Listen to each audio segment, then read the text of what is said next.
Anam aрақ ішеді, 30 жыл болды. Ештеңеден ұялмайды. Не істеймін, айтыңызшы, өтініш, қайын жұрттан бәрінен ұят ішкенін көрдік деп көп айтады дейді. Мәдинажан, қалай болғанда да анаңыз. Қазақ айтады, әке-шешең жынды болса байлап бақ дейді.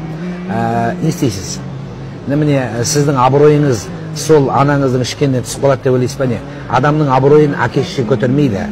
Менің әке-шешемнің абыройымен жүрім дегендердің өзінің басында абырой тұрмақ бәле жоқ. Сондықтан Аллаға шүкір анаңыз бар. Арақ іше ме, жүре ме, басқа қылам, ол анаңыз. Еңсеңізді төмен түсірмеңіз, еңсеңізді жоғары көтеріңіз. Сондай алкаштан сіздей асыл қыз туған.